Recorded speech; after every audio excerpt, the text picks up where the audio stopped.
Halo semuanya, pada materi kali ini kita akan menyelesaikan SPLTP dengan menggunakan eliminasi Gauss-Jordan.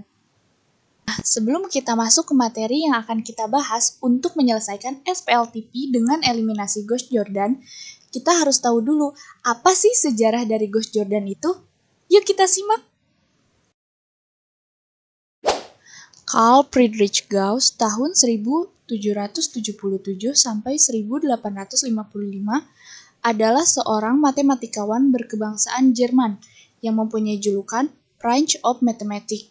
Dia juga menemukan eliminasi Gauss yang kemudian disempurnakan menjadi eliminasi Gauss-Jordan. Dan Camille Jordan tahun 1838 sampai 1922 adalah seorang matematikawan berkebangsaan Prancis yang juga seorang profesor di École Polytechnique Paris. Kontribusinya di dalam teori matriks dan terkenal dengan teorema buatannya, yaitu yang pertama adalah teorema kurva Jordan yang ditulis dalam bukunya yang berjudul Cours d'Analyse. Selanjutnya, eliminasi Gauss-Jordan. Eliminasi Gauss-Jordan adalah prosedur pemecahan sistem persamaan linear dengan mengubahnya menjadi bentuk matriks eselon baris tereduksi dengan operasi baris elementer. Kita ilustrasikan eliminasi Gauss-Jordan, di mana eliminasi Gauss yang memiliki matriks A, B, C, D, E, F, G, H, I akan kita ubah menjadi eliminasi Gauss-Jordan, yang di mana matriks A sampai I akan kita ubah ke dalam matriks identitas, sehingga dengan cara itu kita akan mendapatkan hasil yang ingin kita cari. Lalu, apa itu eselon baris tereduksi? Jadi, matriks eselon baris tereduksi adalah sebuah bentuk matriks eselon baris yang lebih disederhanakan yang bertujuan agar lebih mudah dalam pencarian pemecahan atau solusi dari suatu sistem persamaan.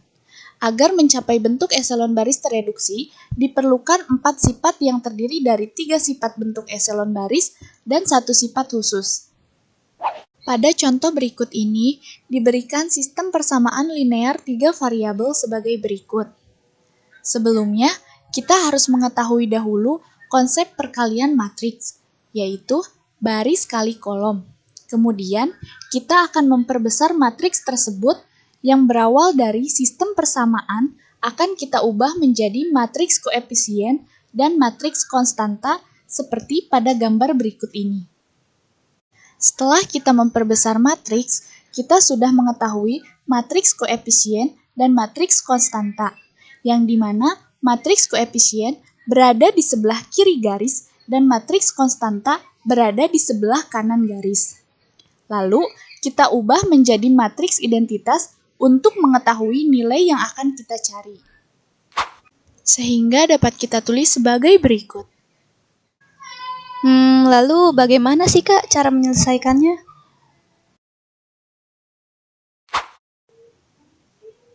Jadi, langkah pertama kita harus mengubah baris kedua dan baris ketiga yang berada pada kolom pertama dan akan kita jadikan 0. Sehingga kita akan menggunakan rumus B2 dikurangi 2 dikali B1 dan di baris ketiga menggunakan rumus B3 dikurangi 2 dikali B1. Nah, perlu teman-teman ketahui rumus yang telah kita dapatkan tersebut itu berlaku untuk pilihan baris yang akan kita operasikan. Pada kasus ini, kita telah menentukan baris yang akan kita operasikan yaitu di seluruh baris kedua dan baris ketiga, yang dimana B2 yang bernilai 2 dikurangi 2 dikali B1 yang bernilai 1 sama dengan 0. Dan B3 yang bernilai 2 dikurangi 2 dikali B1 yang bernilai 1 sama dengan 0. Kemudian, setelah kita mendapatkan nilai 0 pada baris kedua dan baris ketiga di kolom pertama, sekarang kita fokus ke min 1 yang berada pada kolom kedua di baris kedua, yang akan kita ubah menjadi 1 utama.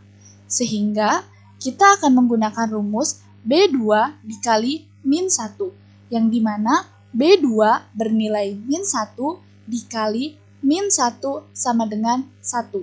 Sehingga kita sudah mendapatkan 1 utama yang kita cari. Kemudian, untuk membentuk matriks segitiga bawah, kita fokuskan pada nilai minus 3 yang akan kita jadikan 0. Sehingga kita dapatkan rumus yaitu B3 ditambah 3 kali B2 sama dengan nilai B3 di sini adalah minus 3.